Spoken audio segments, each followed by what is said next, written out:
Welcome back to Narrow Ground Entertainment. I'm Steve the Unimpressed. This is Steve Solo's 7 Days to Die Alpha 19, Episode 5. You can see in front of me that my forest of trees that I have planted has been growing. It seems to get bigger every time I look at it.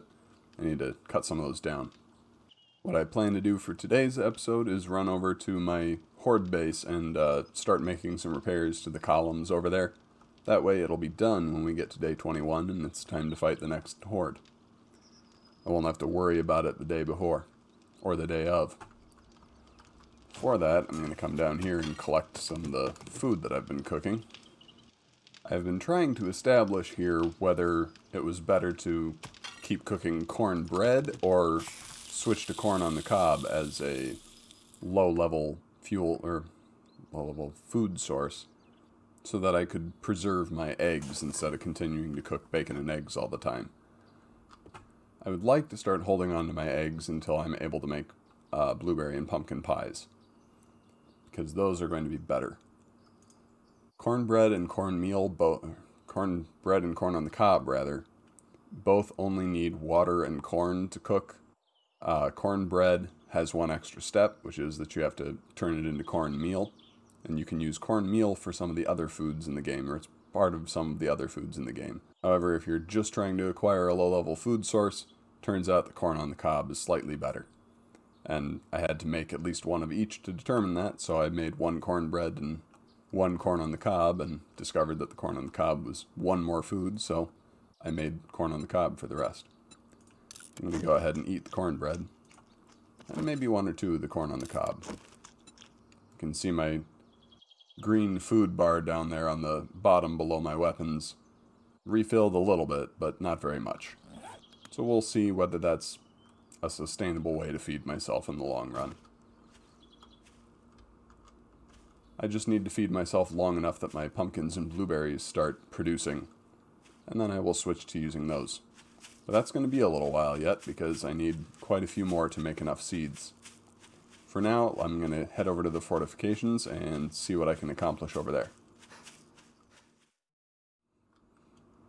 Alright, here we are. This southwest pillar was the one that took the most damage from the zombies, so that is going to require the most repairs, naturally. I have already been crafting a bunch of cobblestone rocks in my inventory, because those will be the items that I need to make repairs to the damaged blocks, and I will have to craft some flagstones to replace the ones that have been destroyed. Make a few of those. I'm not sure how many I'm going to need. Let's start with 4 for now. I don't really want leftover flagstone blocks hanging around right now. I know I'm going to need a few more than this, but not too many. The tool you use to repair these after they've been damaged is the hammer, same as for upgrading, and every time you repair it, it consumes a few of the cobblestone rocks in your inventory. So that one is fully repaired. If you keep clicking on it, you will get a sound that says no, and a icon with whatever you need to upgrade it further will appear in the lower right hand corner. This requires concrete mix for me to upgrade it another step, and I don't have any concrete mix, so it's not going to let me do that. What I usually do is just walk around and target every block and see which ones have damage and fix those up. So when the next set of zombies comes by, I don't want any of these to be already weakened. And generally you want to do that before you start replacing any blocks that are broken out, because if this central one were damaged and I put blocks in before I had really considered what I was doing, then that central one would already be slightly damaged and I wouldn't be able to reach it. Oh, I was one short. There.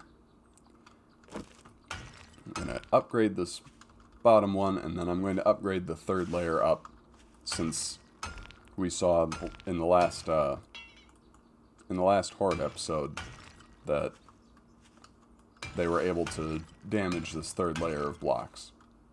If I have enough cobblestone rocks by the end of the episode, I will probably upgrade at least one of these towers all the way up. But we will see whether there's enough for that. I certainly have enough small stones and clay to make the required cobblestone rocks, so I'm going to keep some of those going in my inventory at all times.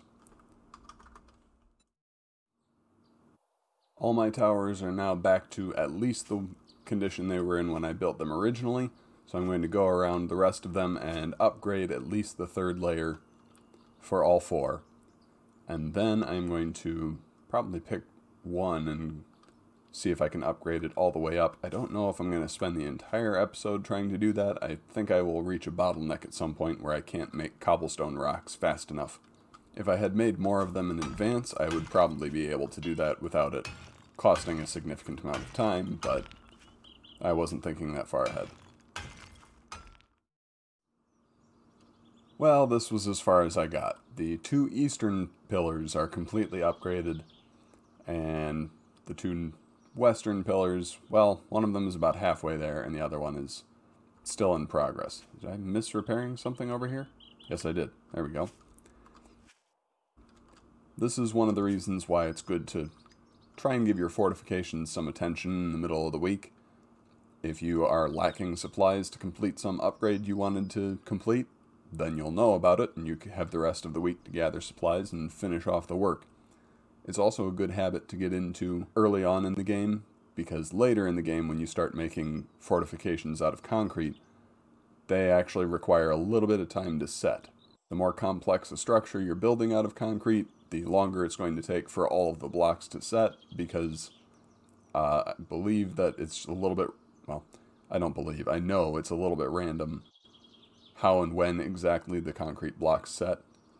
I'm not sure exactly what the mechanic is. I just know that if you put a whole bunch of them down in a line, it's not a simple timer because they will not set neatly the first one you put down first and then so on along the line. So what I will do now is I'm going to, well, an airdrop came while I was working on that. Holy. Okay. First I'm going to take care of all these zombies. Starting with you, because that's a spitter. There.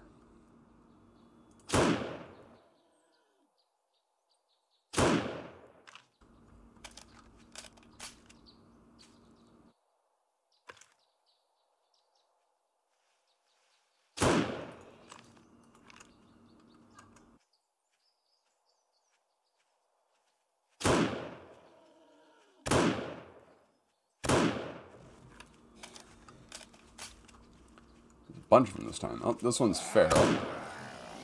Ferals can run during the day.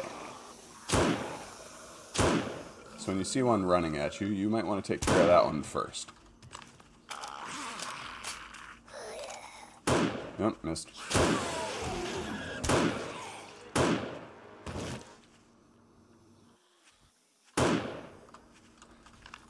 Let me tell you, nobody can waste ammo like me.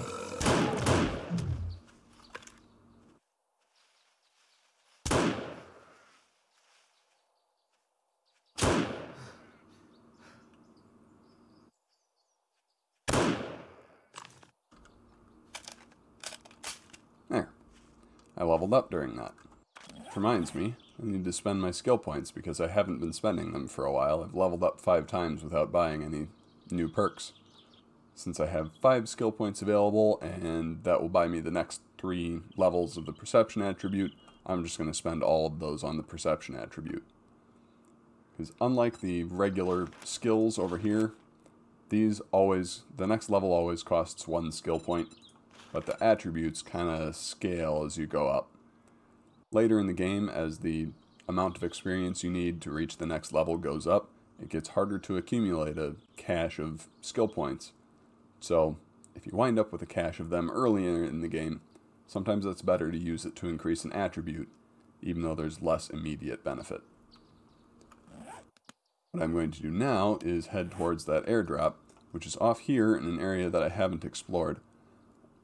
And I'm actually going to follow this road down, because it looks like it comes, or the road will come close to that airdrop, and those little bits of road are not areas I've explored, so I might be able to find gut piles, get some rotten flesh, and make some more farm plots.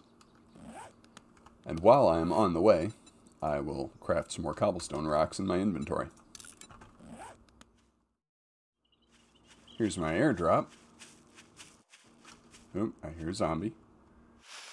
Where are you? There you are.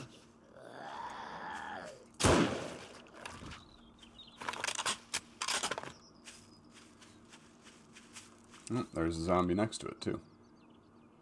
And I missed. It's okay, I can make my own ammo now. Missed again. Alright, that's enough bullets wasted on you.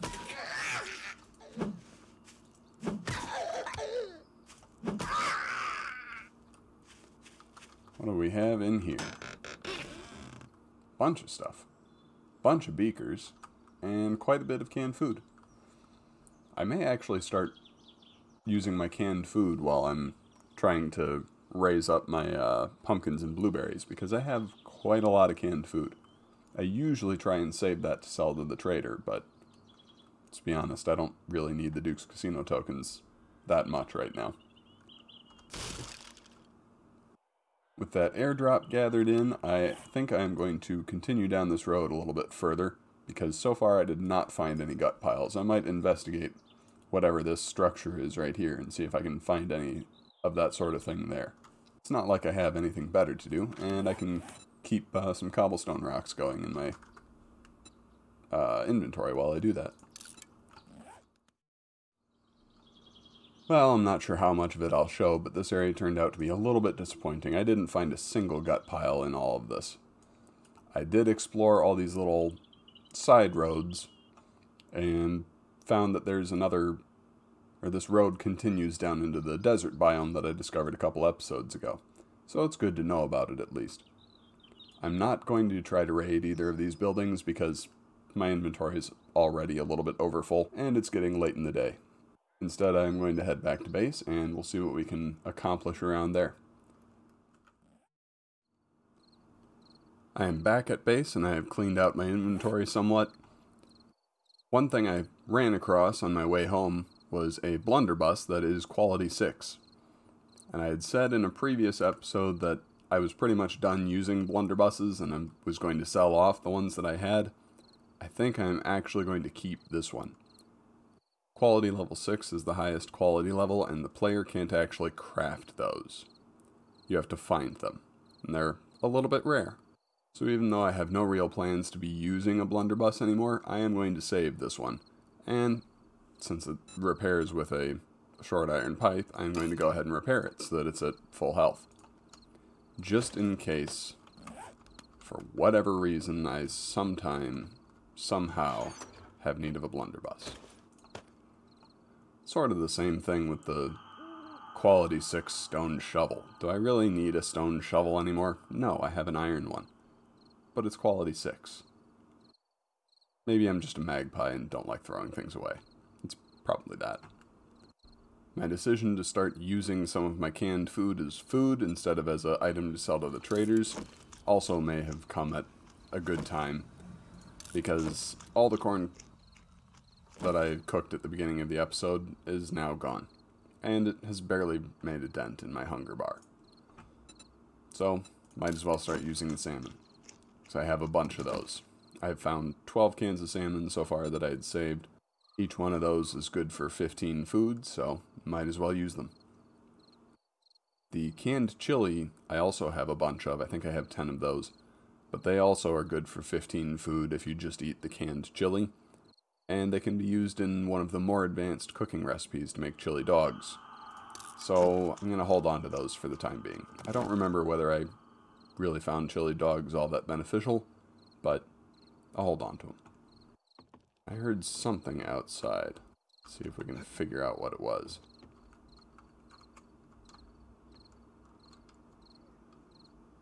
There's a wolf around.